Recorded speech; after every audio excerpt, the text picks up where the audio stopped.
Ladies and gentlemen, hello and welcome to the inaugural broadcast of CSL. I'm NSG Joe. I'm joined here today by Fear Dragon. How are you feeling tonight, buddy? I am feeling fantastic, man. Thank you so much. I am so excited for the CSL. I almost said CHL because we have a wonderful member of the organization named CHL, but CSL is near and dear to my heart, man. I cannot wait to get started today. Yeah, for our first match between these two teams, we have RPI, which is the Rensselaer Polytechnic Institute, playing against the University of Ontario. So we have a bit of US versus Canada fun going on here. And I would say these two players that we have here in our lobby are some of the better-known players in North America. We've got Jon Snow facing off against Juggernaut Jason, two guys that are towards the top of that ladder, and I know you see him in Ladder Heroes a lot. I actually am really excited for this match in particular because, as you were saying, yeah, I do see both of these players playing in Ladder Heroes a lot, which is an event that I run. But the general idea is that I want to give right now is that Jason is more of that new blood that I think he's been playing for a little bit. He's been laddering, he's been streaming a lot as well, which I think is what he's most well known for right now. But he has been actually just improving rapidly lately. He has just been getting better and better, and a lot of people, a lot of the top players are starting to respect Jason more and more. Jon Snow is sort of that, I won't say super old blood, because he wasn't exactly around a ton or, getting huge achievements in 2010, 2011. But 2012, 2013, Jon Snow was on the up and up. That was sort of his big time. And I think that he's been taking a bit of a backseat just because of school has been keeping him busy. He's been playing a little bit here and there, staying active, but I think it's a little bit of a new versus old blood in this particular match. Yeah, and that always brings in some fascinating dynamics. I mean, you have a guy like Jon Snow, who you mentioned, as early as 2013, he was getting those WCS Challenger finishes. I do believe he made Premier at least once during Heart of the Swarm. And you have a guy drawing on a depth of experience versus a kid who's coming up on his kind of fresh new talent, and he's a bit of the hottest game in town, and it looks like we're getting ready to start here. Yeah, of course. We do want to thank you all so much for tuning in for the Collegiate Star League. Of course, if it's your first time watching the broadcast, then welcome. You guys are in for a treat. But we, of course, also want to give a huge thank you to the wonderful sponsors that make the Collegiate Star League possible. First of all, Band Gaming. It's a really great social app that is the primary social app of the CSL. If you want to check it out, it has all kinds of features that you can use to coordinate, especially with your own Collegiate Star League teams. You can make groups, boards, calendars, polls, chat with your fellow teammates, and all kinds of other stuff. And Joe, tell us a little bit about Twitch, because I think you might know something about that, right? Well, Twitch, guys, if you don't know, is a popular streaming platform where you can actually, and this is going to sound crazy, watch video games? Not play them, but watch other people play them. But in all seriousness, guys, Twitch helps to make this possible. So it's really awesome to see the support they're giving, and awesome. 3.7 reset my my interfaces, so no game heart for this one, guys. Get wrecked. Well, either way, ladies and gentlemen, we're going to be hopping into the game and introducing the players as we start up here on the top left-hand corner of the map. Top of the blue Terran player representing Team's Craze Squad, and of course his Collegiate Star League team, which is University of Ontario Institute of Technology. Give it up for Juggernaut Jason. And his opponent spawning in the bottom right-hand corner, playing for the Rensselaer Polytechnic Institute. We have the Red Zerg. It is Jon Snow. We've got King Sejong Station here. This is a map that as a Zerg player against Terran, I think, can be pretty uncomfortable because you have your third bases, right? Pretty far out. It can be tough to spread creep down there to get the defenses up. And Terran, it feels like, has so much aggressive potential here in the early game. Oh yeah, just the fact that your natural expansion faces your opponent, the behind the mineral line, it's so easy to siege up a Liberator, to just boost in some sort of Widow Mine drop directly into the expansion. It can be very annoying and difficult for a Zerg player to deal with. Not to mention, you have those backdoor destructible knocks that are sitting right at the natural expansion. and you have to make sure that you knock those down, or the Terran player can start sieging up siege tanks and be very, very abusive of that kind of play. There's all sorts of different angles that the drop play can come into the main base from. All of that said, though, this is actually a really interesting map for a lot of Zerg aggression as well. There's Overlord drop play that can actually catch a lot of Terran players off guard, in the same way that I think a lot of Zerg players would get caught off guard. Yeah, I mean, it's a map with a lot of angles, but we're starting to get into that stage where the first interactions do start happening, and that first Reaper coming across the map now, it's mostly going to be for scouting. Jon Snow opened pretty safe, so he'll definitely have Lings out in time to defend this, and actually, a few snaking along the left side. These two guys are just going to kind of pass each other in the night here. Very common thing, but I think Jon Snow's probably going to be a little bit happier about the fact that the Reaper did end up missing those Zerglings. And I think that's a very much an intentional thing for Jon Snow, because he is looking for the kill on that SCV that's building the natural command center. You can see Jason was busy building his reactor, so he's not actually going to have any units out, but no, wow, Jon Snow sends his Zerglings up to the third expansion instead of going for the SCV. That is a very interesting thing to me. Well, we mentioned that Jon Snow hasn't been super active, right? So he's probably going to be relying on like being safe and being mechanically superior. He might be a bit out of the meta right now. It seems like that very well might be the case, but either way, Reaper is getting pushed back, not really able to get any kills, just softening up some of those drones. And Jon Snow able to take that third expansion. This is, I think, where I need to mention Jon Snow is known as the low drone king. He loves sitting on low drone counts and just piling on early aggression. Usually around like 40 to 50 is his really, really nice safe spot. Yeah, I mean, he reminds me a bit of like maybe a Tudeming in that aspect. I think you were casting him this morning, where he's not gonna 12 pool you probably. Like he's not the guy that's just gonna throw the dice. He's gonna do an aggressive style where he has a lot of control, and he can kind of utilize his skills to make the best of any aggression. Oh, absolutely. We do have this starport coming down for Jason, and if I've had to describe Jason as a player, he is very much the macro player. He is the guy who likes to sit back. He actually really likes his tank play as well, which is something I would not be too surprised normally to see yet. But he's actually going for the reactor on that factory just to get up these medevacs, and I imagine that he's probably going to be making a tech lab pretty soon on that factory to get up some siege tanks.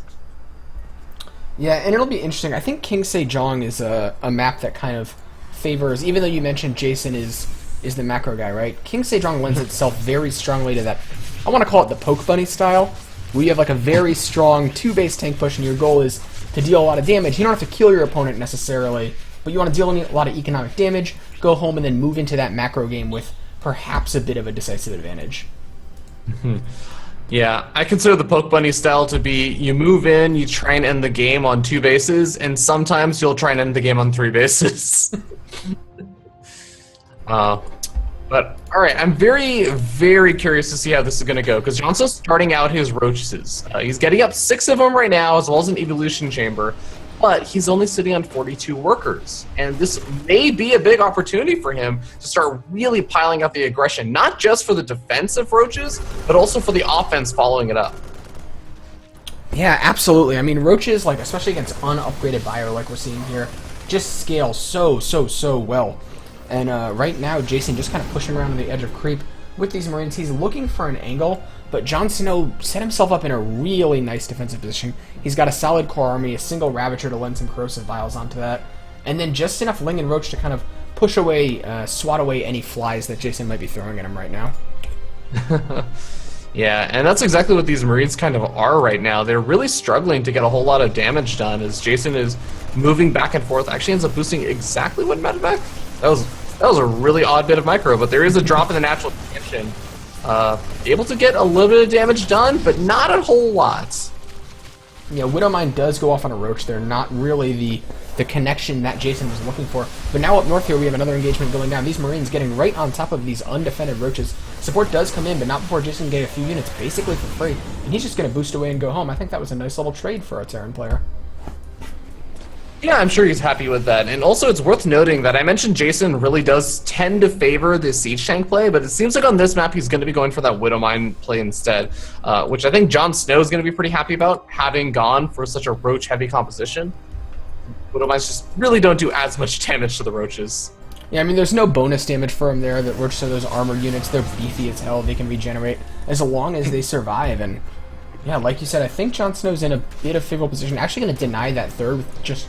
Oh man, those two early game Lings just kind of hung out and sniped the SCV as it went down to make the third base. Jason is going to now come and clean it up. But nice moves out of Jon Snow so far.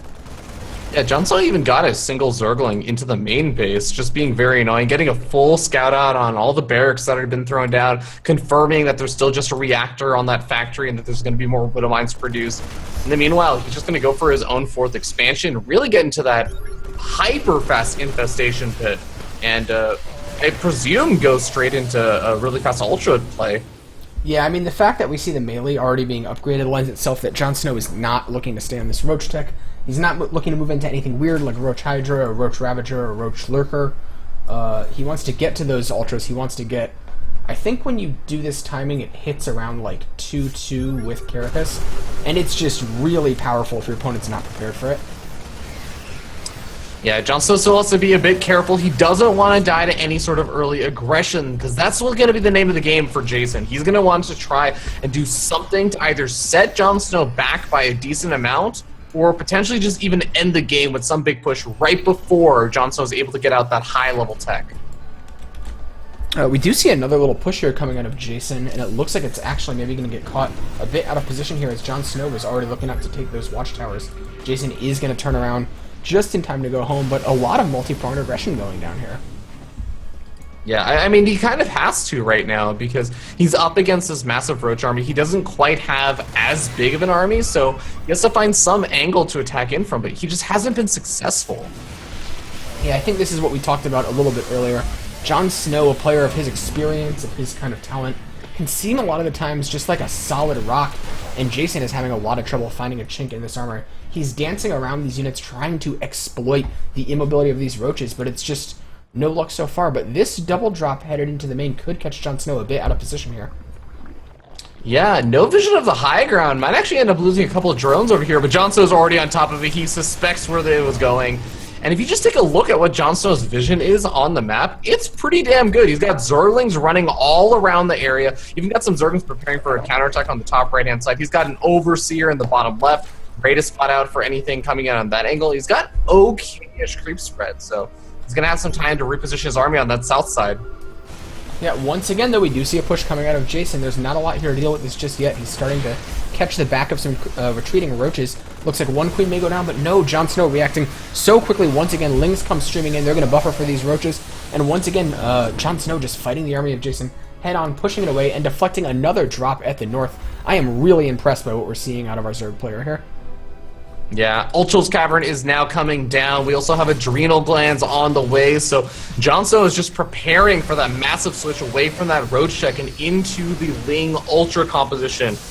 And Jason just doesn't seem to have an answer. He's got good upgrades going for him. That I will hand it to him. He's got 2-2 already finished up right now, whereas Jon Snow's still finishing up the +2 Carapace and +2 melee, but there's just no tech. There's no ghosts. There's no... there's not like a massive Marauders. There's nothing there.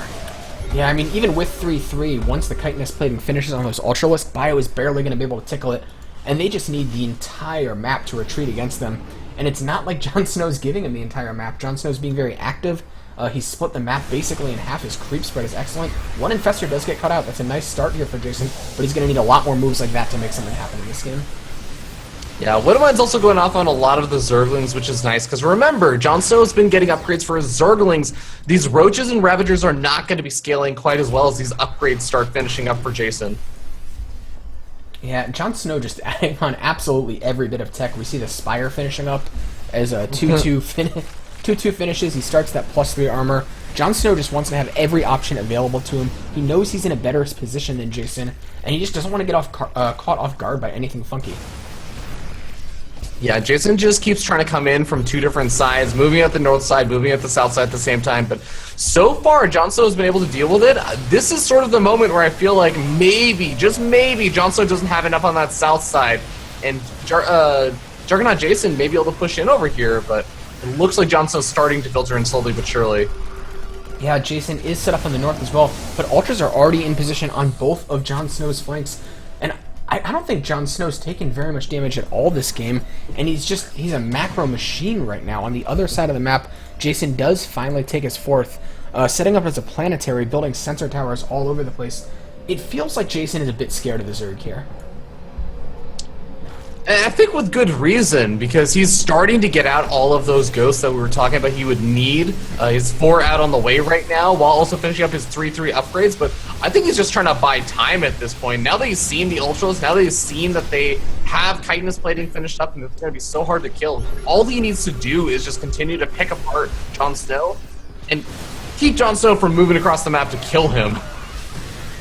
Yeah, I mean, Ultras are a unit you want to be super aggressive with, and we can see them right now barreling down against the Bio Army. Huge fungal goes off. Lings swarming in around absolutely everything. A lot of these units die basically for free. Jon Snow picks up with what's left, but the damage looks like it's already been done.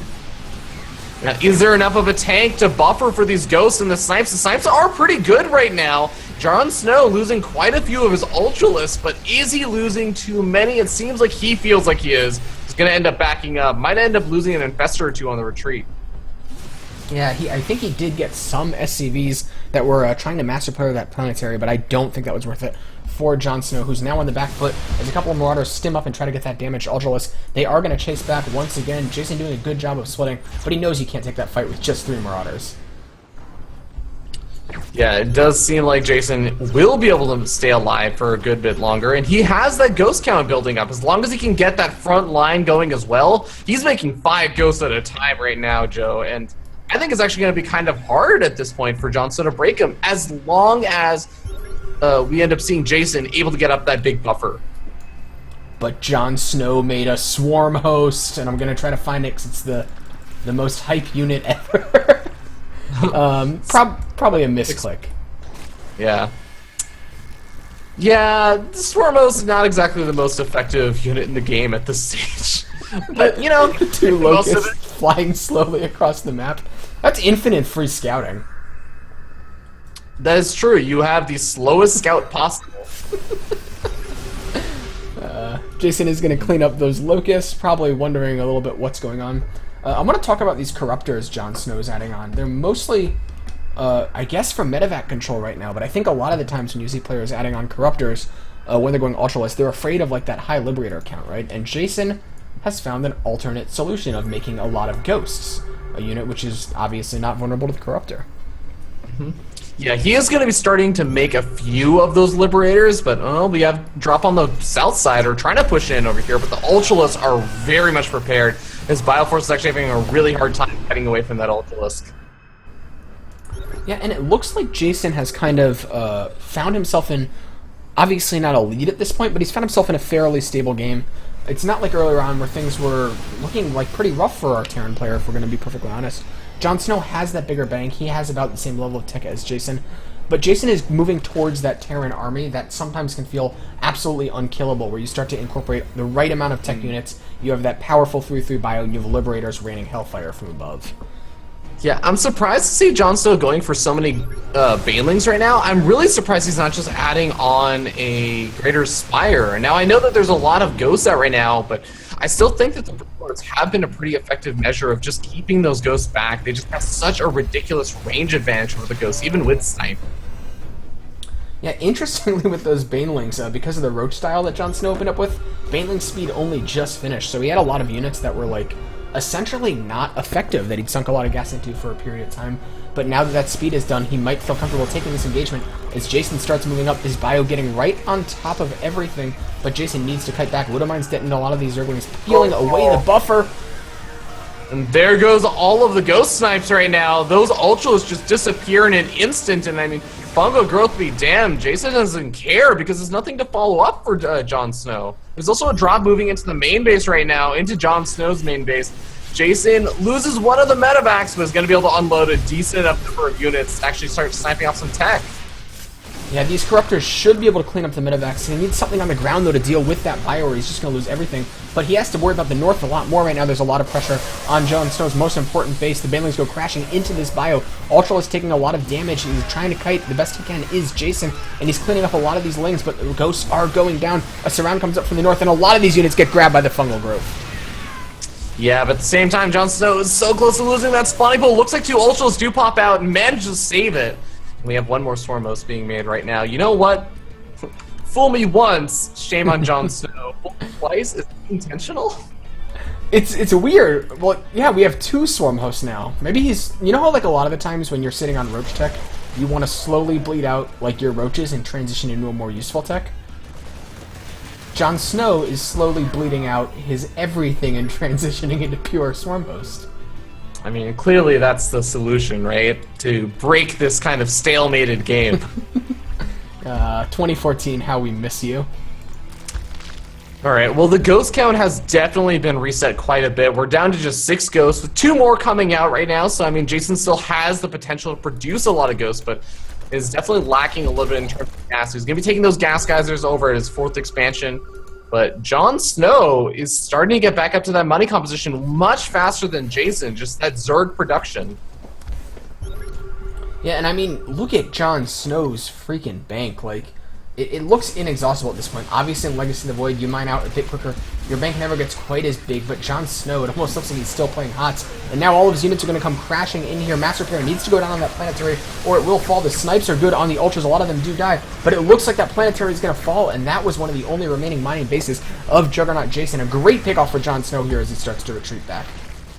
Yeah, and like you were saying, that bank for Jon Snow is so ridiculous right now that he's able to instantly remax, and he still actually has a bigger bank than Jason, who is trying to throw down another command center, retake that expansion. He's trying to rebuild his army, but he's still sitting down 50 supply. Yeah, and now Jason is coming in for a move, but it looks like Jon Snow might have the units in place to chase this down. A very Marauder heavy is the army of Jason. It looks like these Ultralists can't really deal with it, though. They're going to die to those Marauders. Jon Snow, forced to push back, actually throws away a decent bit of expensive units there, as Jason takes a pretty good trade. More Investors going to be coming out. I think the Investors are going to be so important for Jon Snow, because he does have Pathogen Glance finally. And those Infestors, when they do land the fungal growths, the Ultralists tear apart the bio limb from limb, but the problem is he just had a lot of trouble landing a lot of good fungal growths. He's maybe gotten 2 or 3 this game that were really, really good, but there's a pretty good one. Yeah, and it looks like everything is going to commit once again. No, he is going to pull back. Jon Snow being so careful, so patient with these engagements. He knows that he has a bit of a lead. He's got a big mineral lead over his opponent, actually. Jason is just completely resource starved at this point. I think any situation where we see mass trading heavily favors Jon Snow right now. Yeah, it's becoming a really, really weird and wonky situation. Jon Snow somehow has been able to just trade so much more cost efficiently, I feel like. Something along those lines, because he just seems to have more mineral patches to mine from and a bigger bank. And he's trying to sneak an expansion on the left-hand side on Jason's side of the map, but that's not really going to fly. Yeah, Jon Snow also just tried a giant Ling run by, and it was absolutely cleaned up. A few will make it through and find a couple of SCVs in this mining base.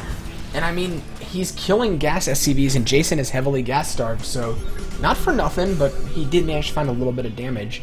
But I think the supply is really telling the story here, right? Like, Jon Snow is just... he's constantly maxed, and Jason is having trouble staying at that level.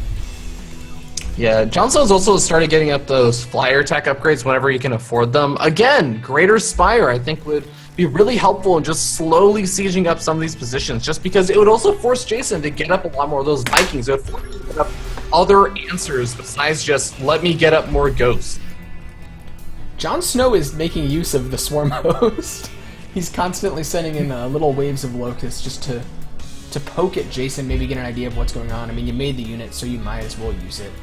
And now it looks like, oh my god, is Jon Snow going to catch all these SCVs? You know, honestly, at this point, I feel like that kind of is what Jason wants to have happen. But, oh, Jon Snow gonna try and move up the choke points, but he gets a big fungal growth on top of all of the ghosts. That was the big saving grace right now for Jason's army, but losing so many of those, I don't actually know if he can deal with that. He can't really afford to replace them. Yeah, I think Jon Snow takes a chill pull for just a second, finds that proper flank, that angle of engagement where his ultras can really get on top of everything, and he's just going to crush through. But no, Jon Snow, a more patient man than me, chooses to back off, go home, and just consolidate his lead. Yeah, I think he knows that that angle is so difficult for the Ultras to pop up, which is why, again, I keep thinking Broodlords. Broodlords are so good because they get that free damage done. I mean, honestly, at this point, if Jon Snow just had like 5 Swarm Hosts, I wouldn't even hate that either. Just something to actually break the position a little bit. Well, now it looks like Jon Snow once again going to come up here, open up the supply depots a little bit, but pulling back. He doesn't want to be caught trying to fight up a ramp, having the Ultra AI kind of derp, and that's where you can really make the mistakes that'll lose you the game. But I think it would be hard for Jon Snow to lose this game at this point. Yeah, honestly, more so than anything else, I think he was actually just securing that left-hand expansion for himself, just because he knows Jason is being starved out right now. That is the name of the game for Jon Snow. So even though it's a very slow-paced game at this point, Jon Snow playing very, very patiently, this is one of the guaranteed ways for him to win this game, is just starve his opponent out, trade more cost efficiently. Yeah, I mean, if you look at the banks, like, Jason has an okay amount of gas banked up, but he doesn't have any minerals. He can't make any units, not even Marines right now. I mean, okay, he is pumping out a few units at a time, but it's a trickle compared to if Jon Snow were to trade out his whole army against Jason's. He could remax on whatever he wants, basically, instantly. He's getting up his own greater spire, getting ready to transition. I'm almost wondering, like, maybe Jon Snow, he's just like, couldn't find my teammates. I need to buy time. Yeah, it looks like that could be the case. Got a text from his teammates telling him, hey, we're ready to play. He's like, all right, let's do this. Let's clear out this game. GG gets called.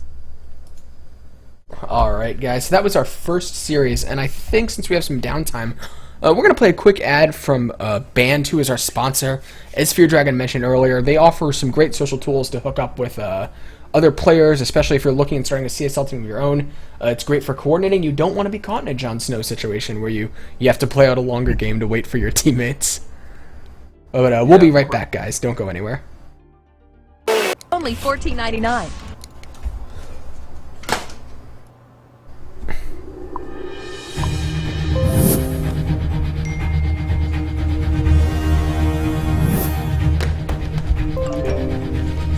Sorry, I didn't cut you off there.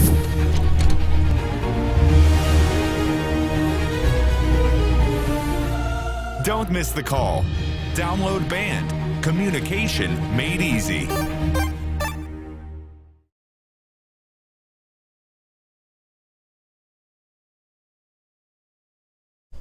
Yeah. I saw that. One sec. I forgot to... 3.7 like messed with some of my stuff. Like my hotkeys were all super wrong too.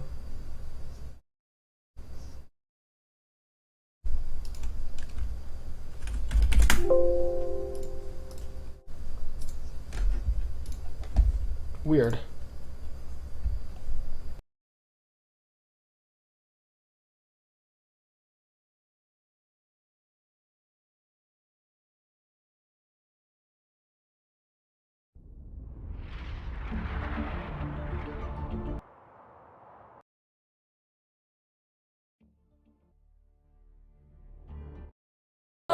She's a whistle in the catacombs, a paradox. Oh, he's in love with the statue in a marble block. He's in love with the girl that time forgot. She just sheds her ears. She's falling too far with salt in her scars. Won't let it taste her tears. She's falling too far. The girl that time forgot.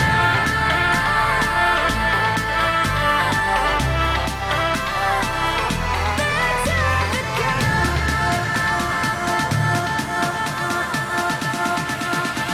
The girl that time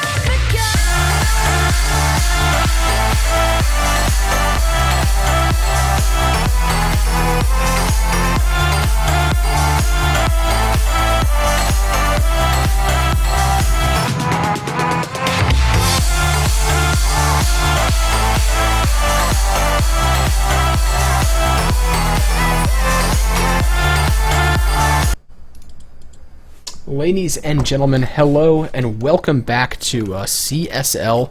We see RPI taking a one-game lead there. Jon Snow looking super solid. Yeah, Jon Snow really, really playing quite solidly, and UOIT Got to make something happen over here. Sitting down 1-0, as you were saying, in a effectively a best-of-5 series. So they still have a couple opportunities. Can still afford to lose one more game before actually losing the series, but I'm sure they don't really want to get to that point. The problem is, Joe, is that game number 2 is not exactly happening on the what I would call the most stable map. It's going to be on station for game number 2. Yeah, it'll definitely be interesting to see what players bring to the table here. One player is actually in clan all in, so we'll have to see if that comes into effect here in Dasan Station. You did mention that it's a best of 5, and I kind of want to go over the format quickly for people that maybe haven't watched a lot of CSL before, because it is an interesting format, right? We have 2 1v1s, a 2v2, an Archon, and then an Ace 1v1 match. Each player can only play once, except for one revive, and here's the kicker. You can choose to use that revive in the 2v2, the Archon, or the Ace, I believe. Gotta be very, very interesting to see where teams decide to use that. I know that, of course, Jason and Jon Snow, as far as I can tell, probably the big favorites for each one of these teams. Jon Snow for RPI, and, of course, Jason for the other team, University of... Man, such a long name. University of Ontario Institute of Technology. But I like to abbreviate it to You Owe It. You owe it. You owe it to yourself. But we're going to be hopping into this PvP. Joe, take it away. Well, spawning in the bottom right-hand corner, in the blue trunks, we have our Protoss player, Dark Zero. And he will be representing Team University of Ontario Institute of Technology. Up here in the top left-hand corner of the map, we have the... Oh, sorry, what am I talking about? No, this player over here up in the top left-hand corner of the map, the teal Protoss player, is going to be Exiled, representing University of Ontario Institute of Technology. So teal is going to be UOIT, Dark Zero, blue is going to be RPI. Yeah, Dark Zero versus Exiled. These are players that neither of us are like super familiar with, as we were kind of chatting about before we went live. But they're both in Masters. All In is actually like a pretty high-level clan. Like, they usually have a couple guys in GM. I think... Do you remember Tang? He was like a streamer way back in the day. Ooh, very, very vaguely remember someone like that. Yeah, All In was his clan. He used to have like a lot of cool strategy guides on Team Liquid. Like some cool Zerg builds. So I wonder if that clan's still active, if Exiled's still playing with his old teammates. I'm really interested to see where this is going to go, because PvP is not a very common matchup to play on Dasan Station.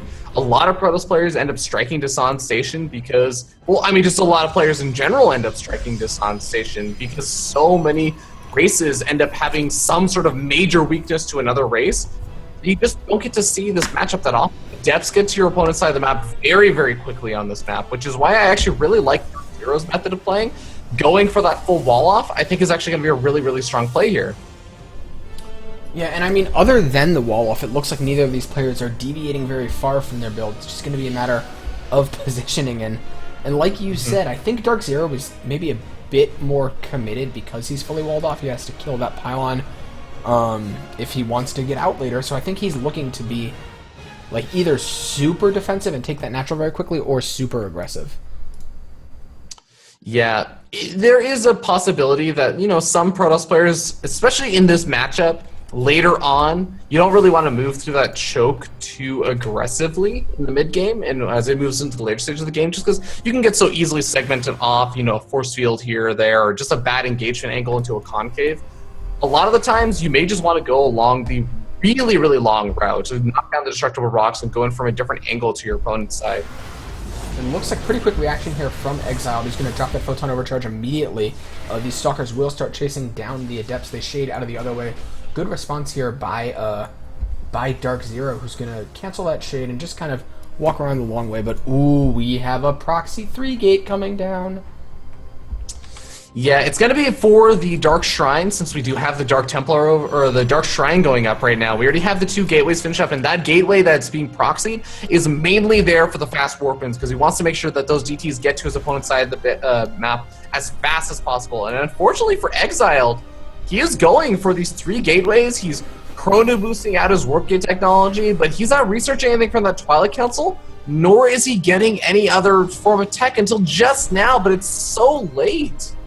Yeah, a lot of the times when you see that dark shrine come up and the opposing player is throwing down a quick Twilight Council, whoever's got the dark shrine up first is just usually in a pretty big lead here, and we don't see any detection come out of Exiled. On the other side of the map, Dark Zero already has his robo out, so once he goes into that aggression, he can start working on his observers, because you know that a lot of the times if you go TTs, your opponent's response is going to be DTs in return. You know, I really do feel like Exiled just felt like he had to make all these stalkers because it's Dasan Station. It's such a crazy, weird map. So he made all these stalkers, he invested all of his gas into it, and now everything else he has is super delayed. He has no way to respond to this. The CT is going to go ham. Oh, and for a second it looked like maybe the Stalkers were in that correct hold position where they could lock it off and buy some time, but instead these DTs are going to get right into the mineral line, and I think Dark Zero is just out of options. I can't see him finding any way to buy time for the detection. I mean, even if he does, he's just waiting around, I think, right now for his own Dark Shrine to finish up, so he can warp in DTs and maybe catch his opponent off guard. Maybe just go for it all in since he has so many Stalkers. But the problem is, there's already an Observer out right now for Dark Zero. Yeah, and that's going to put Dark Zero in an absolutely terrific position. He's just continuing to make DTs, sitting at home defensively with an Observer. GG is called. Dark Zero takes the game. And is going to end up tying up the series, I believe, 1-1 as a UOIT puts one on the scoreboard. Yeah, guys, and after that second game, we're going to hop into a quick break while we check out another ad from one of our sponsor, or from Band, rather. Actually, hold on, I want to correct that. I do apologize. For some reason, I actually have this written down wrong, which is why I keep mixing up the teams. Exiled representing Team UOIT. RPI actually is up 2-0. I've now corrected that on my notes. Well, guys, with that, we're going to be hopping into a quick break. And when we come back, I believe we have the 2v2 coming up next. Ben, Sam, and Ken are on separate journeys to defeat the menacing Vile Dragon. But let's just say luck isn't on their side. If only there was a way for them to find each other and band together. Well, that's why there's Band. It's a mobile app that allows people to come together using common interests. With Band, you can find fellow gamers, chat, schedule gaming sessions, and conduct polls. Stage epic battles with friends while sharing videos and photos along the way. So try Band today. Band. Be together.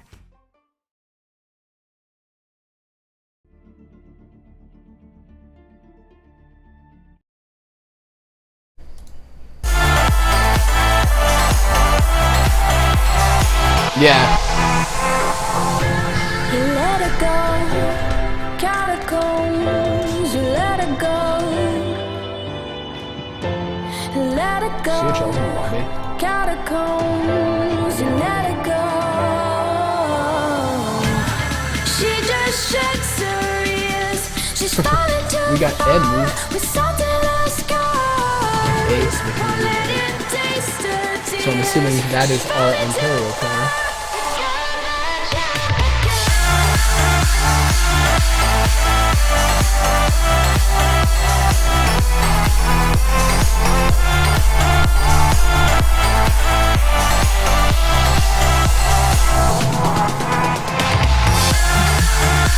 Oh, we're gonna play an outcome against this guy.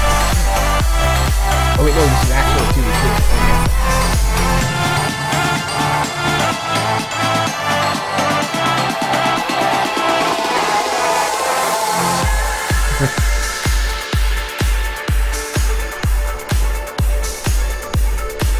Yeah, I'm guessing it's like ESL where you make an account, right? And then you like link your in-game into it, and then you probably don't ever update it.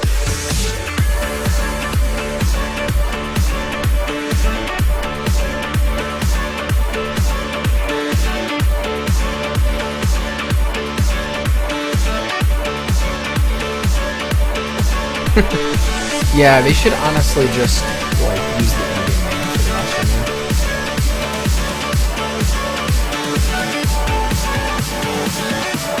Alright, I'm gonna grab something to drink real quick. I'll be back.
Only $14.99.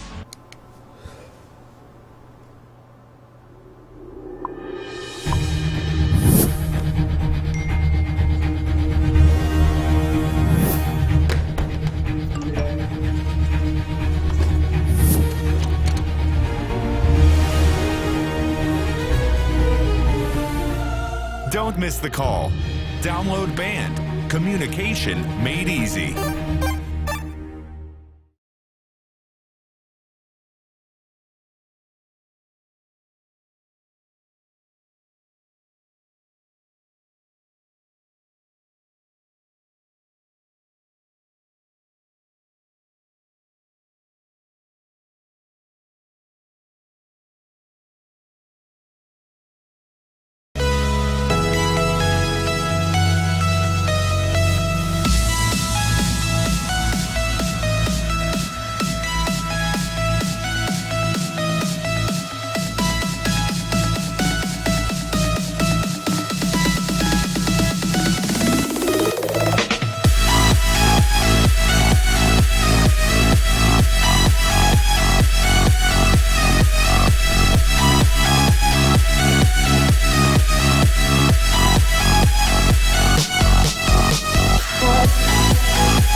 Mic is hot.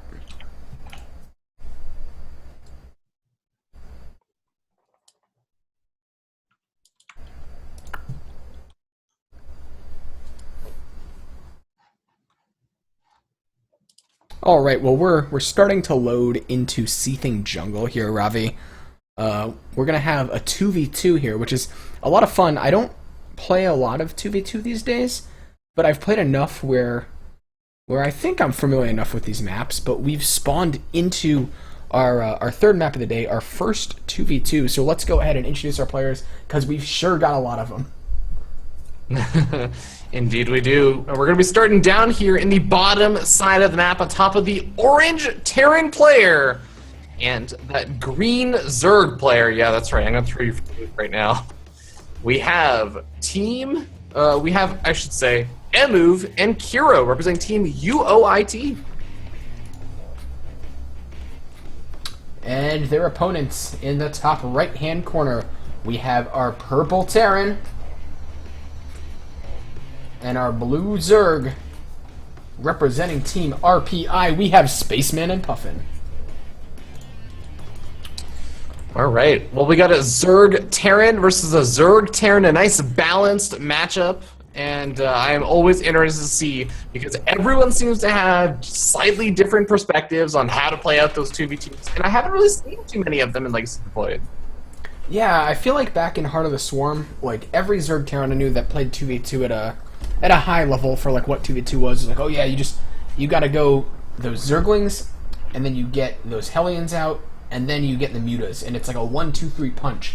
But when you have ZVT versus ZVT in Legacy of the Void, a game where we have a lot of kind of more crazy units, the Reapers have those KD8 charges, it seems like there's a lot more flexibility, and maybe we'll see new things in the 2v2 meta. Yeah, I'm already sort of surprised to see the hatch first out of Spaceman, feeling pretty confident with a very aggressively forward hatch first, by the way, because this map, your hatchery is pretty far away. It's hard to connect with creep. It's actually really hard to connect with creep, because if you do, then that means your teammate can't actually wall you off. Yeah, Spaceman is mining up that gas, though. It looks like he's going to get a pretty quick speed out, which makes you a bit safer. When you are taking those aggressive forward hatches, you can kind of just pile on the wings. And this is, man, it's such a short map. Like, the rush distance is insanely small. And I'm curious if we're going to see that come into play here. I think we're already seeing it come into play, as Amu already has his first Reaper moving into the main base right now for Spaceman. And Spaceman going to be running into a bit of trouble over here. RPI needs to get up some responses to this Reaper harassment, but looks like a Reaper is going to be coming out right now for RPI. It'll be more than enough to push back that Reaper. Do you know if there's a way to turn team colors on in 2v2? Control-Shift-C? Control-Shift... Nope. Okay, that's fine. I thought it would make it a bit easier for the viewers to follow, but that's okay. Unfortunate. So it looks like Speed's going to finish up, and this Reaper might actually get caught, which is always a nice pickup this early on in the game. He is going to juke down that cliff, hide in those line of sight blockers, and potentially hop back up, and he needs to be careful not to get wrapped around here. Some more Lings are here to help. Oh, he kills himself!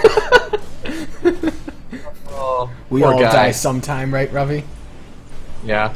Well, A-Move is going to be able to dance up and down on the cliff to try and get some high ground vision, but Hero already made a decent number of these early Zerglings. He's going to be getting up his +1 melee attacks of all things, which is... that's a very interesting upgrade choice. I mean, it does allow, like, the Lings, which are such a fast unit, to maybe get on top of things, start doing damage, run around. If you're the kind of player that likes to be mobile, likes to take advantage of the chaos in 2v2, what's inherent in that, then maybe the +1 melee upgrade is a good choice. Yeah, I could definitely see it being the case. I mean, especially if he ends up getting up any of those Banelings or something at some point in the near future. But here we go. Zerg's already running by into the main base, trying to get some damage done over here. And RPI doing a pretty good job so far, just really not taking too much damage from anything.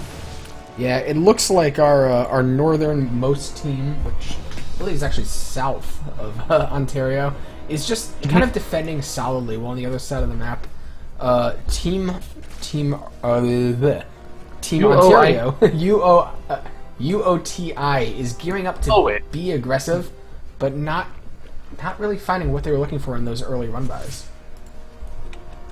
Yeah. Well, at the end of the day, I think that the work counts are relatively even-ish, with definitely a small bit of an advantage going over to Team RPI, I would say. Yeah, the Terran player for Team UOIT, Emuth, the orange Terran player, has a slight worker lead over his Terran counterpart, but I think it's just the Zerg players that are really going to be counting on having a lot of those workers. We do now see Emuth getting his first tank out. He's continuing to add more on. We'll have to see if that's for kind of a tank push or if he wants to play this out a bit slower. I think with the way the map is shaped, where you have like super wide openings on your third and fourth potential bases, I think it's going to be the kind of situation where if you want to be expanding, you want to take those third and fourth bases, you might want to do it while putting some pressure on, right, to try to help keep your opponent at home and make sure that you're not taking fights where you don't want to be. Yeah, I think that's a good way of putting it. What do you think about just the much faster lair tech that comes out right now for space, or I guess I should say slower lair tech that comes out for Spaceman and going for a really fast third expansion? I think Spaceman is looking to play this game out a bit more economically. I mean, we saw early on he took that fairly greedy hatch right in a bit of a vulnerable position before Speed came out, and I think he was just comfortable he could hang on. So I think he's saying, I'm going to delay my lair tech a bit, I'm going to get that third base, I'm going to continue to drone up, and I'm just going to be comfortable to try to make this a bit of a longer game. I think if it goes on, I can beat you. And, I mean, we already see that delayed layer paying off in a bit of a way, because he's got the 1-1 upgrades on the way, whereas Kiro just has the +1 for his new riches. Alright, well, we got a lot of the Zerglings moving on very far ahead of the rest of the army over here for Kiro, but here comes the rest of the army for A-Move. He does move in with the Marines. He's actually getting a really good set of trades over here. The Siege so much damage, and even though all of the Zerglings for green have gone and dissipated, it seems like the South team will be able to move on forward, potentially get in range of that command center. Yeah, Spaceman now desperately trying to pump out a couple of these Ravagers. He knows he needs some kind of range to deal with these tanks. He doesn't have the Lings to try to just bypass the army and get the wraparound, but now Emuth pushing up, putting some pressure on top of this command center. SCVs being pulled off the line to try to defend against this, and it looks like Puffin is trying his best to hold on. Now it's become more of a fight. It's not a pressure. We're once again pressuring on top of that command center. 2v2 is absolutely wild with the amount of action that we're seeing.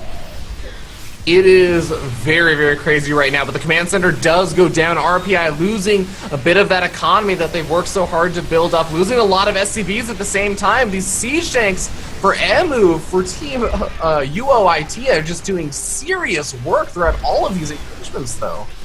Yeah, but now we see a lot of those buffer roaches being caught out of position, and it looks like the siege tanks are maybe getting to a point where these players, if they can identify what's going on, can jump on top of them and clean up the anchor that is this push. I think this could be their moment, but they are waiting.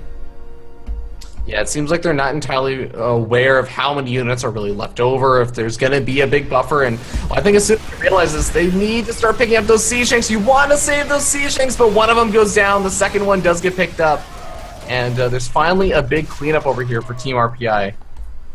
I do want to point out Puffin did manage to sneak out one of those Vikings, which could be quite useful in kind of shutting down a little bit that tank evac play. These are not the top players we see, so a lot of the times just a little bit of anti-air can be enough to kind of create unforced mistakes, so to speak, where you might lose a tank evac a bit sloppily, and I think that Viking's a nice move out of Puffin.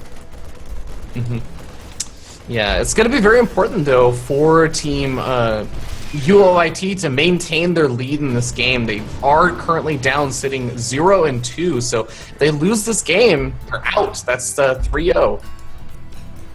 Well, now we see pressing across the map a little bit here is UOTI. Spaceman, he's got a handful of Zerglings out with some Roach Ravager backing it up.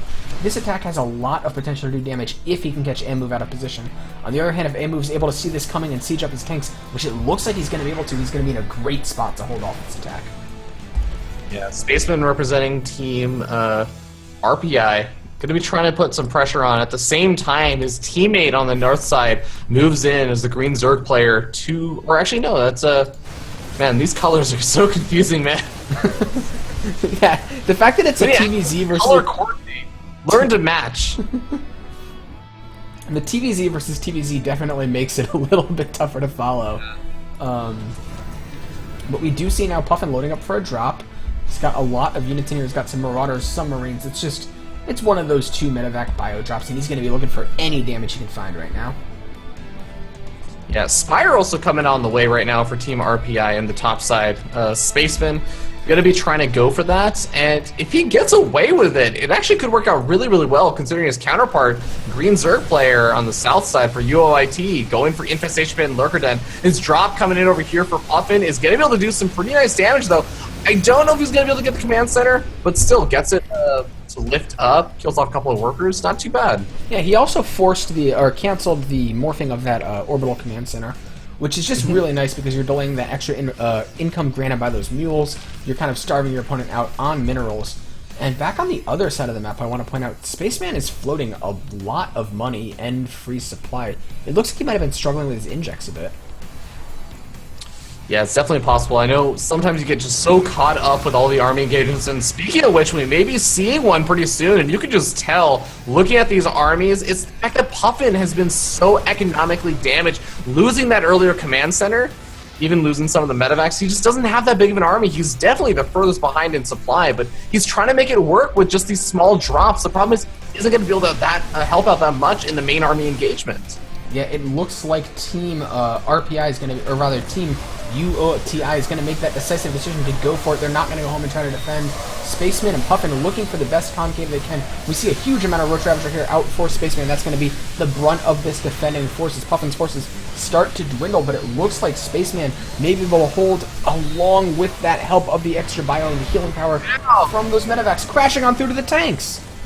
Oh my god, RPI manages to hold and also managed to do some damage on the other side of the map, forced off the command center to lift up once again.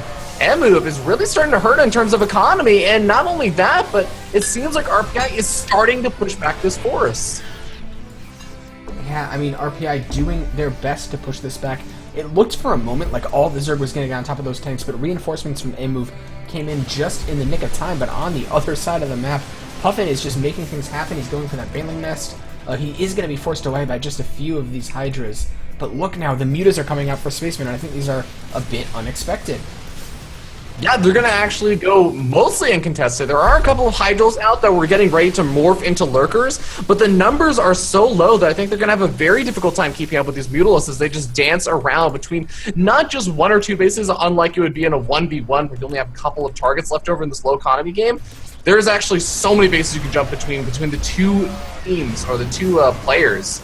And at the same time, we do have Orange Terran player from Team UOIT trying to move in over here, getting some good damage done. There's actually not that much over here to defend, but RPI is starting to push this force back once again. Yeah, they're holding on by the skin of their teeth, but they are holding. That's the most important thing.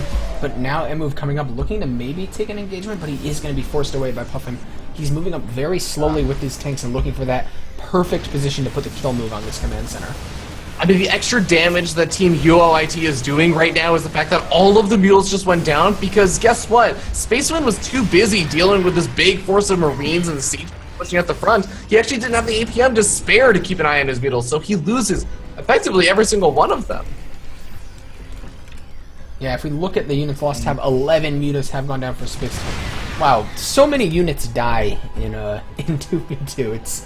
It's a bit of a bloodbath, but now we see Team RPI setting up defensively. They're doing their best to just try to... Oh man. Both Terran players are actually doing a lot of damage to each other right now. mMove taking out the right-hand base, and of course, Puffin just in with another one of those drops, and is actually going to be able to slowly but surely whittle away at that mineral line for Kiro. So both of these players really just starting to trade expansions, but I really do feel like it's Spacemen right now as well as mMove. They're really just showing dominating force in this game. But look at mMove's supply. He's double basically anyone else in the game at this point. He's crashing on through. I think we're seeing one player help carry Utah to victory just a little bit here as mMove continues to crash on through all of these drones. So vulnerable. A few mutas come in from the side, but I don't think it's going to be enough. Drones come off the line to fight. You know that's never a good sign. This hatchery is going to fall, and I think mMove is striking a killing blow here.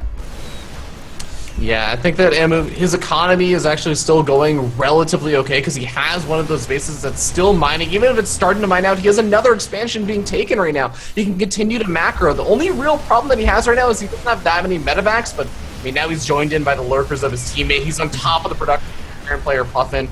This just doesn't seem like it's going to go RPI's way, and seems like UOIT is going to be in a really good spot to tie it, or at least bring back the series a little bit, 2-1.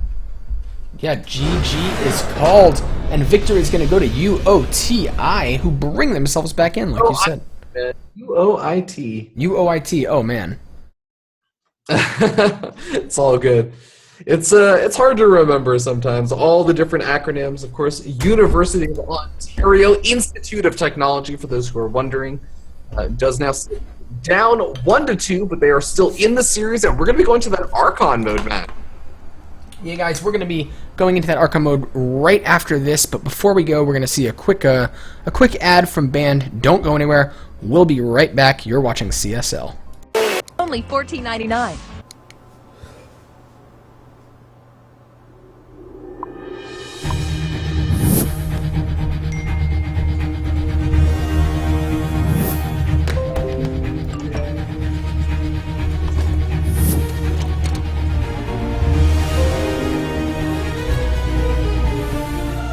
Don't miss the call. Download Band. Communication made easy.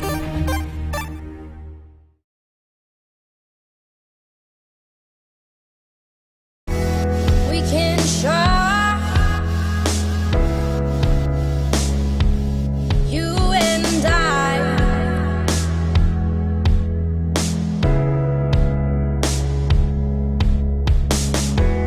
Brighter than all the diamonds in the sky.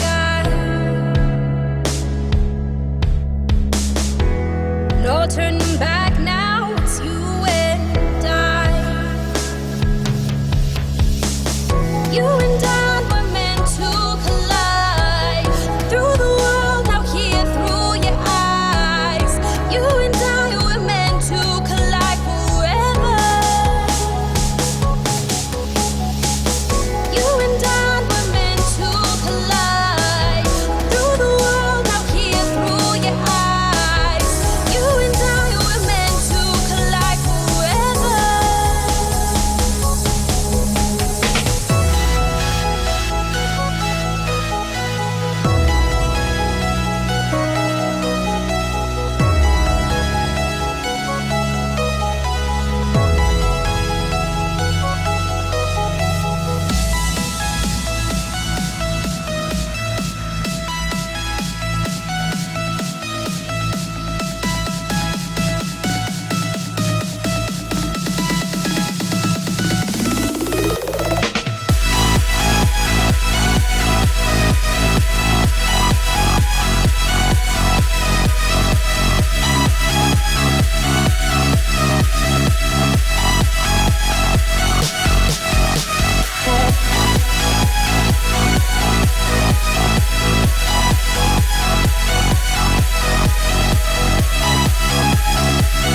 said to her that I could never love, no, I could never love. I could do the things she wants, the things I did with her. No, I could never love, no, I could never love. Wish I could find that someone, find that someone, find that someone, someone just like you, just like you. Wish I could find that someone, find that someone, find that someone, someone just like you, just like you. You're a treasure in the sea, an adventure that I need. You're a treasure in the sea, an adventure that I need.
Wish you could find that someone, find that someone, find that someone. There's someone just like you, just like you. Wish you could find that someone, find that someone, find that someone.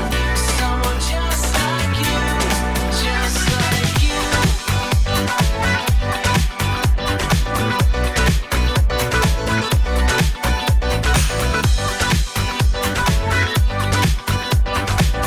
Someone just like you, just like you.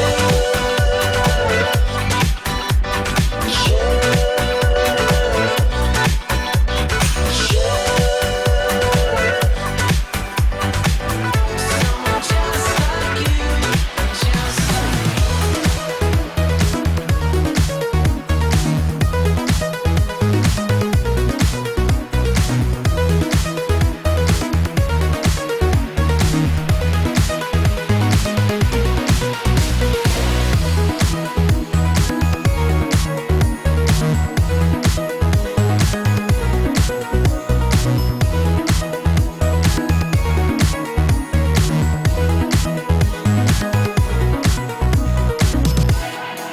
And I've got all the time it seems.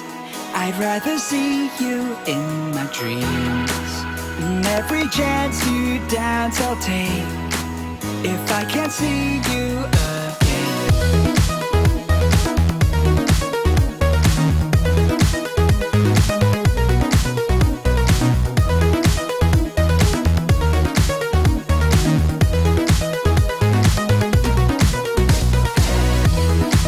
And I've got all the time it seems. I'd rather see you in my dreams. And every chance you dance I'll take, if I can't see you again. We could be listening for answers, waiting to be set free. You came across this moment, and I'm so thankful you shared it with me.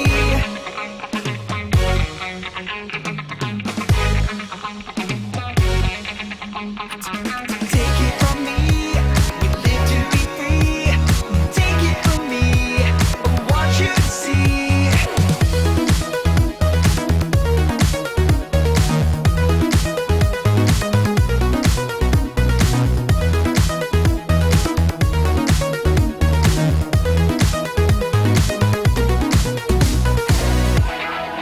And I've got all the time it seems. I'd rather see you in my dreams. And every chance to dance I'll take if I can't see you again.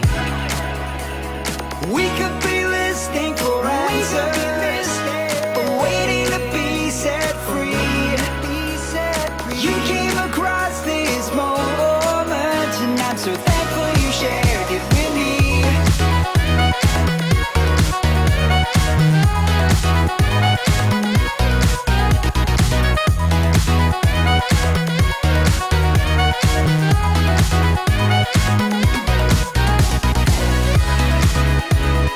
We could be listening for answers, waiting to be set free. You came across this moment, and I'm so thankful you shared it with me.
I can't love war.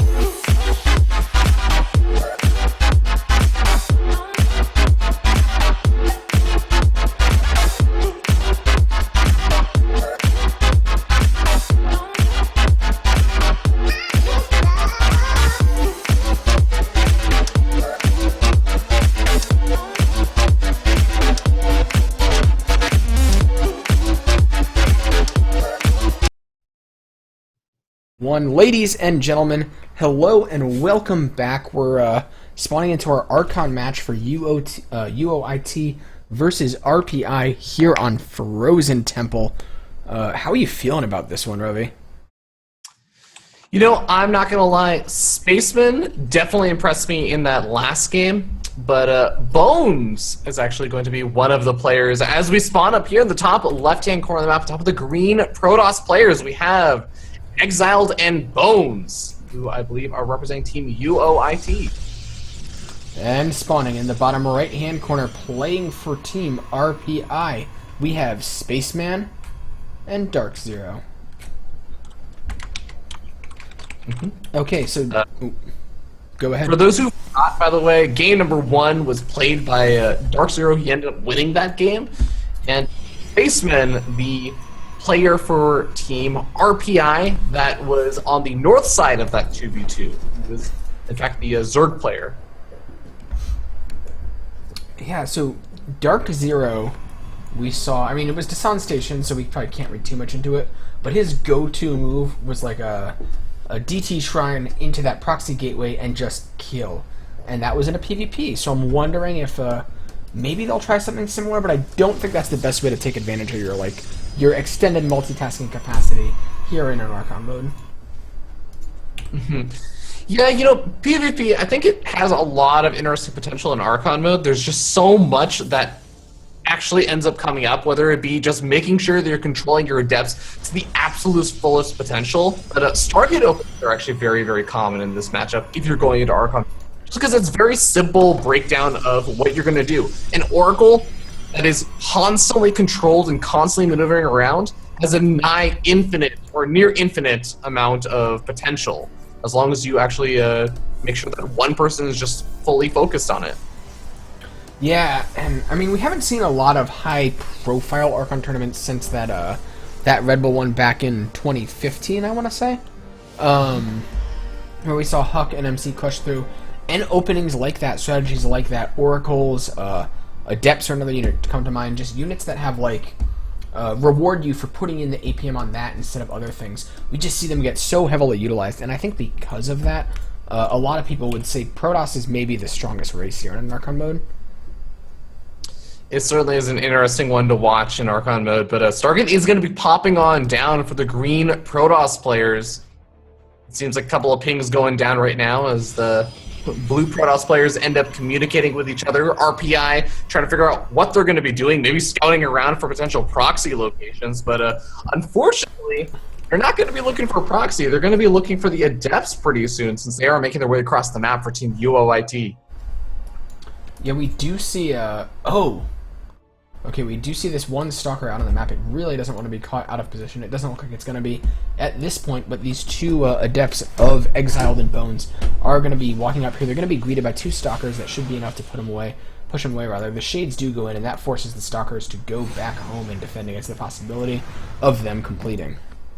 Yeah, the problem is Bones and Exiled have already seen that there's a proxy gateway going down on the left-hand side of the map. The probe was over there. It scouted out the pylon and one of the gateways. But the Adepts also confirm. They move into the main base, see a little bit more. They say, okay, you still have two gateways back at home. It seems like this is going to be some sort of 3-gate aggression. They don't necessarily know if there's additional tech coming out behind this, which there is a Stargate coming out behind this. But they have to be careful. They know that they're going to have to be prepared for a big defense. Yeah, a proxied Stargate nonetheless, so if you're kind of anchoring up to defend against a big ground push, you might be caught off guard by that Oracle, especially if one player is kind of microing at the front with those Stalkers, making the best use of that, while the other player is sneaking around behind you. Yeah, they already actually ended up seeing the Stargate as well, so the Phoenixes are being made. They're ready to deal with any Oracles that are coming out, and also just available for any lift-ups on Stalkers that get a little bit too far forward. It looks like players communicating with each other, making sure that they can split up those Phoenix at the multiple different sides that the Oracle come in on from. Indeed it does, and now Dark Zero and Space are going to go home. They're no longer posturing aggressively. Instead, it looks like they're just kind of consolidating their position. This Oracle will start coming in, but like you mentioned, there's already Phoenixes out, so Exile and Bones shouldn't be caught off guard here. Mm-hmm. Yeah, and theoretically that Oracle should end up dying. The Phoenixes move faster than it, but unfortunately for Team UOIT, they don't actually end up chasing after the Oracle. Even just chasing after with one Phoenix, I think, would have been beneficial. Since this is Archon mode, you can afford to say, okay, you keep an eye on the Phoenix, I will continue to macro and just make sure that the rest of the Phoenix are back at home. Yeah, in a normal game, you'd say maybe they were worried about some Stalker traps. They did see Stalkers out on the map aggressively earlier.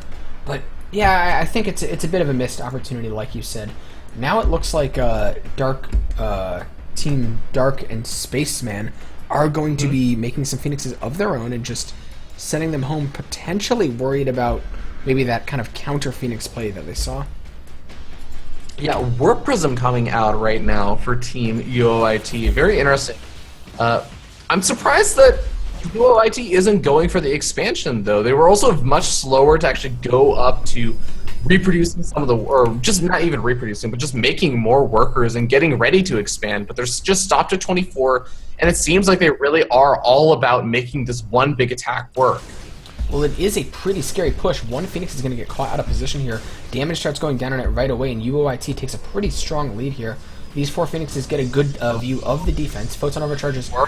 Then Oracle comes in right now for Team RPI, looking for an opportunity to get some damage done while this aggression is happening on the other side of the map. Ooh, picking off that sentry was absolutely clutch. It's going to prevent any kind of zoning that those force fields could offer. And, oh man, this army from UOIT is so damn scary. They're going to wait for the Photon Overcharge to fade out and probably try to commit again. A couple more sentries are warped in defensively. We're going to see if UOTI can pick them off. Yeah, it seems like right now Spaceman is entirely focused on making that Oracle damage happen right now. He is on the other side of the map trying to get something forced down. Base out of Photon Overcharge, but there are so many available, and there's only one base to really attack. Doing the best they can are UOIT. They're looking for like a good angle of engagement, but it's so hard to attack into this choke with Photon Overcharges available, but it looks like they're starting to dwindle the energy of that Mothership Core. Second defensive pylon does go down in that choke. And the Shades go in. This could be it, Ravi. I think this is going to be the moment. The Shades are most definitely going to end up finishing, I think, and they're going to go and try it on top of those sentries, focus fire them down. The Immortal also gets lifted up. The Immortal for Exile and Bones is also on top of all these Stalkers. I think that this is it. This is enough damage. An absolute kill move as the Green Army comes crushing through into the natural base. The defenses are dwindling. It looks like our RPI players are just running out of steam here as these Stalkers continue to push on through the pylon. Falls, the Mothership Core falls, and I think it's all over but the crying. Yeah, and of course this will tie up the series 2-2, so we are going to that ace match. Really nice job from UOIT, able to bring the series back with the 2v2 style matches. Yeah, and that means it's gonna come down to a revive. I think if I had to bet, I would say we're gonna see a Jon Snow Jason rematch. I think so too. I think that is a really, really likely candidate. And you have to remember that 1v1 that was played at the very beginning of the day, played on King Sejong Station, it was honestly a really, really close series, a really, really close game. And even though Jon Snow eventually started to run away with the lead, it was a 20-some minute game that Jason really made it look like, one of his big attacks coming in from multiple different angles constantly over and over and over again was eventually going to be able to catch Jon Snow off guard. And also just the point where Jason was able to get up to that massive ghost count, I think, was very, very close to actually overtaking Jon Snow. Yeah, we'll have to see if he can adapt. I mean, it's a different map, so perhaps he can find something more favorable that way. But before we go into the ace match of the day, guys, we're going to be jumping into a quick break, and then we'll be right back with the last match of the night. Only $14.99.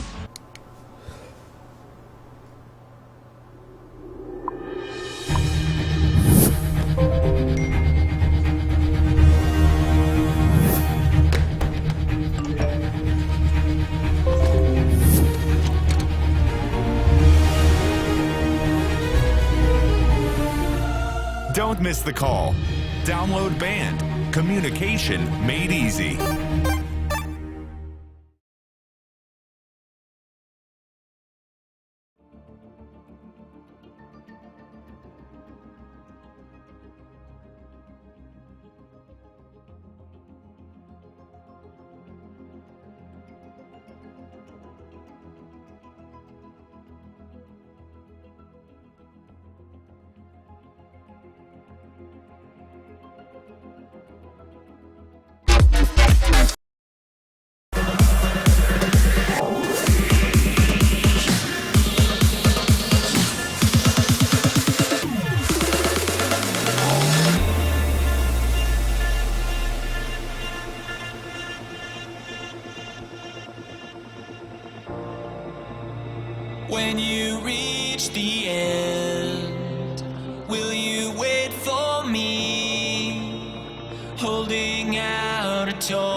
Ladies and gentlemen, hello and welcome. We are spawning into our final map of the evening. It's going to be Apotheosis, and boy oh boy have we got a TVZ for you.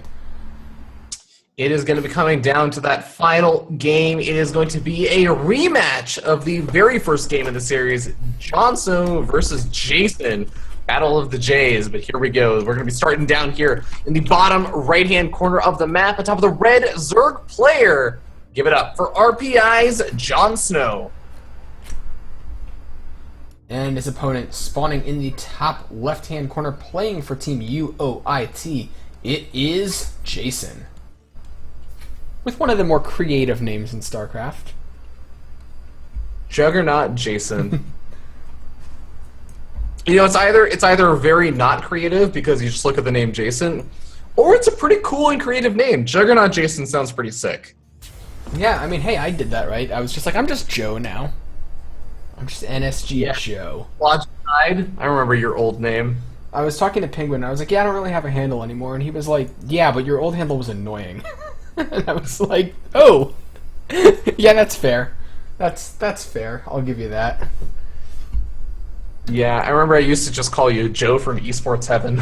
Yeah, and I It's realized just an easy way to refer to you. everyone just called me Joe, so I was like, yeah, this is better. But Oh, we have a spawning pool first coming out from Jon Snow on Apotheosis of all maps. This is a really, really odd thing to do, because you either go for a spawning pool first for one of two. One, you're at a big 3-rack sweeper play, which is pretty uncommon on this map just because it's so long. Or you're trying to get a snipe off on a command center first by sending those Zergons all the way around the map, which is a really odd thing to try and do because it's Apotheosis, and by the time your Zergons get there, your opponent probably already has their first couple of Marines out. yeah, I mean, Jon Snow did open spawning pool first on King St. John Station. And that's like, I mean, it's a little less common to go hatch first there, but it's still pretty often in CVT you see that hatch first. And I'm wondering if maybe right now he hasn't been quite as active.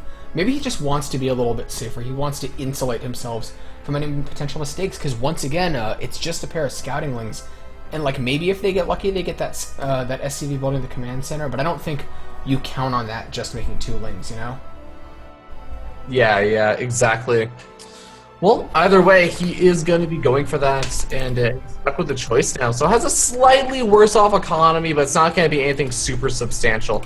This map also does lend itself towards Zerg play, so maybe Jon Snow just wants to play it a little bit safer. Just make sure that he's not going to fall prey to any sort of weird shenanigans or proxies or anything like that. Since, you know, sometimes it's been known to happen. Yeah, and we did see Jon Snow's late game control if he can get there. It's just incredible, right? Like, the Zerg has so many weird units that they need to be controlling at once. Those unwieldy Ultralisks, the spellcasting. Ooh, this is really annoying here for Jason, who's going to have this delayed by quite a bit and loses an SCV.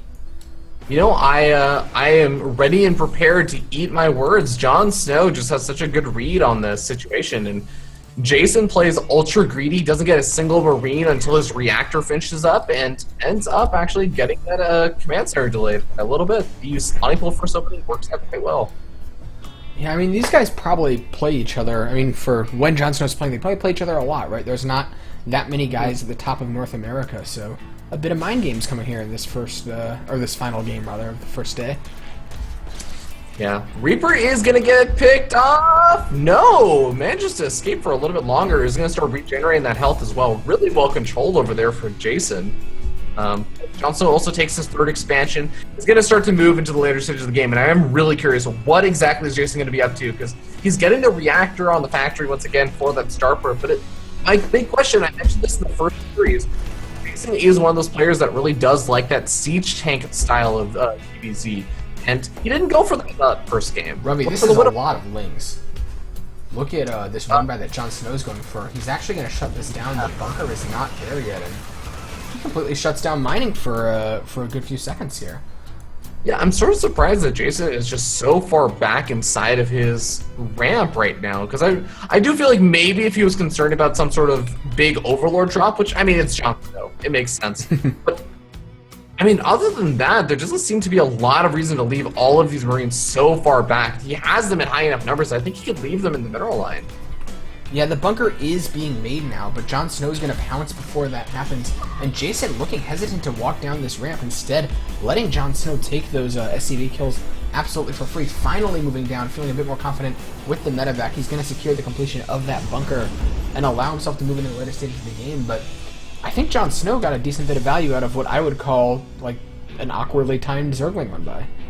Oh, absolutely. He got a ton of value from that. I mean, he's been able to kill off 5 workers, and he also is going to be able to utilize those Zerglings for any sort of drop defense that is going to be coming across the map right now. So he has his Devil Evolution Chambers, researching 1-1 fairly early on, actually getting a nice little lead over Jason right now as well. Jason is looking for a drop right now, and at the same time, Jon Snow's sending forces out on the map, so that could leave him a bit vulnerable if he doesn't have the Lings in position to get the wraparound on these Marines. And now Jason gonna step onto creep. He's looking for whatever damage he can find. Is Jon Snow responding? Oh my god, look how many Lings he has. Yeah, he's got plenty of Lings, and with those Queens also to try and focus fire down those medevacs, Jon Snow's going to be in a pretty decent position to defend this as long as he's able to react in time.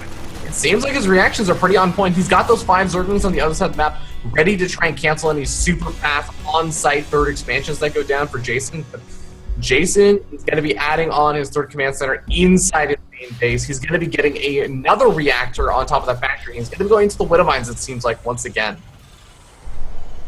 The style that Jon Snow's playing reminds me a bit of some ZVT we saw True bust out at. I think it was WCS Montreal, where he just relied on like heavy Zergling counts, late Baneling Nest, and getting that 1-1 a bit faster than his Terran opponent, and then just mass Queens to back everything up. And it looks invulnerable sometimes. Like every time you try to step on a creep, there's just a swarm ready. But Jason is dropping in the main base of Jon Snow. Yeah, he might actually be able to make something happen over here, because Jon Snow spots it out fairly late on. The Macro Hatchery gets very low on health, actually gets killed off, no cancel.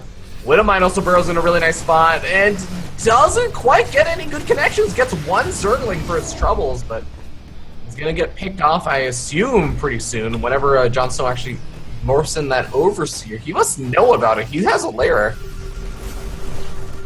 And Centrifugal Hooks and Spire now on the way. Jon Snow adding on that true layer tech and getting ready to kind of just push back into the situation. Jon Snow, on the other hand, pulling everything back.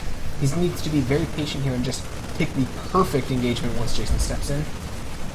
Yeah, Centrifugal Hooks, as you mentioned, is going to be on the way, so he wants to buy time, but well, I don't think he's going to be able to buy that much time. He has more than enough forces to actually quickly surround this army and force a lift up, but he's got to make sure that he has units up in his main base. Seems like he'll be okay for now. Jason doesn't seem to want to really heavily commit to that drop.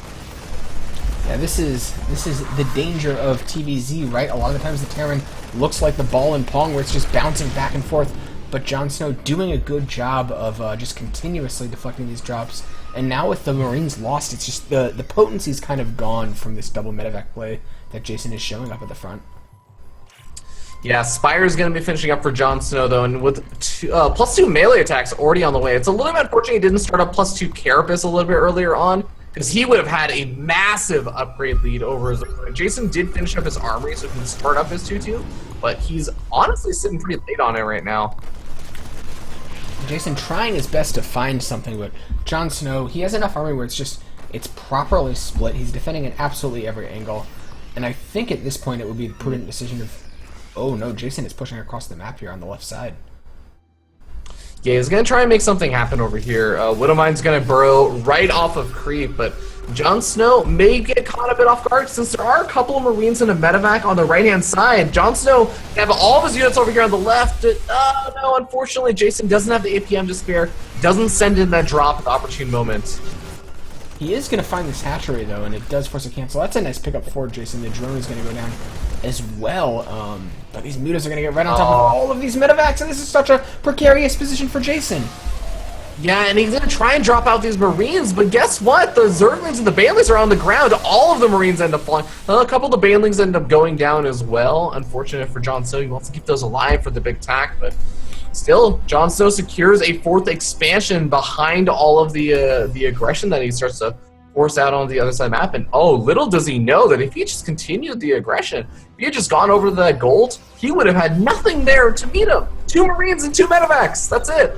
Yeah, but the magic of this game is that it's an incomplete game of information, and sometimes miracles can happen because of that. Jason is trying to take the best information he can.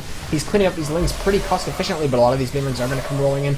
The splits are not, I mean, there's not even enough Marines to really split at this point, and everything of Jason's going to be cleaned up as Jon Snow swats him away. All of these medevacs go down, and just a brilliant defense out of our RPI Zerg. Yeah, he's getting up an infestation pit. He's going to be able to get up his hive tech pretty soon and start thinking about that 3-3 that he's going to have very much ready and waiting pretty soon. But continuing to get out more of those Mutalisks. He's already sitting on a very, very scary count, going up to 19 now. And Jason is in a world of trouble if he cannot get some damage done. Well, he's going to try to make that happen as he steps on a creep here. A scan's going to go down right away, and he's going to clean up a lot of these active tumors, which might give this push a bit of longevity if he can make some miracles happen. Widowmines do go off in some of these banelings. That's an okay start, but more are finding contact with the Marines as these Zerglings coming and looking for that wraparound. Jason is forced to pick up and go home, and this is not what he wants to be doing with those Mutalisks threatening his medevacs. Oh, units going down. GG gets called. RPI takes the series 3-2 with Jon Snow coming out victorious. And that's going to be it for our first night, guys. I do think our next broadcast that's coming up is going to be UCI versus UC Berkeley. So that should be an interesting matchup. UC Berkeley, historically, like, probably the strongest CSL team we've seen in recent years, right?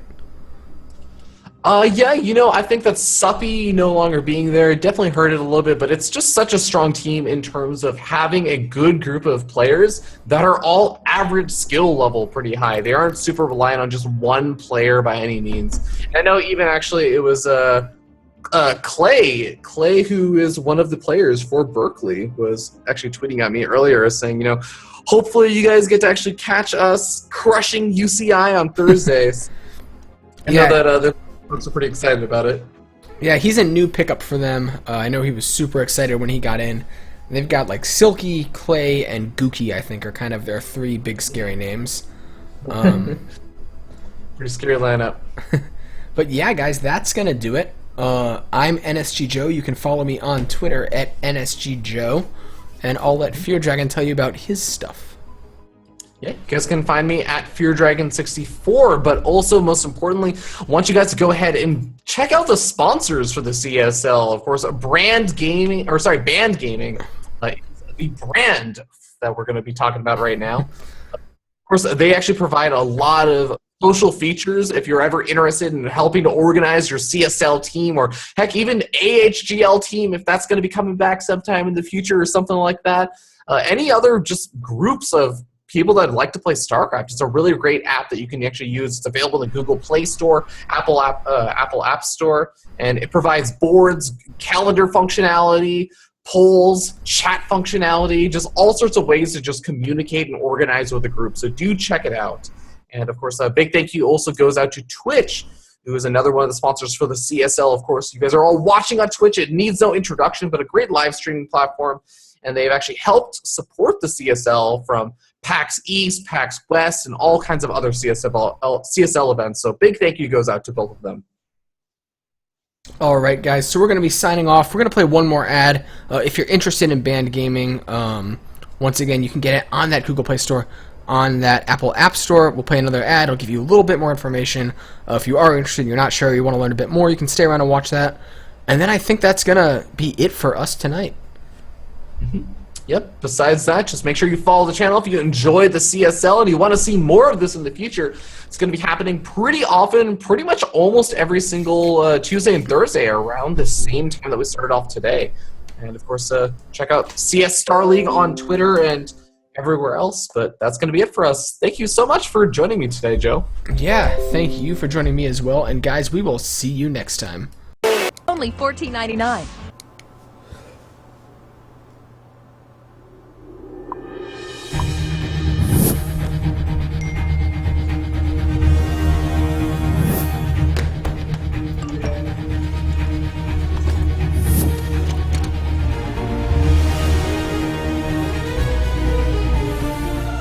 Don't miss the call. Download Band. Communication made easy.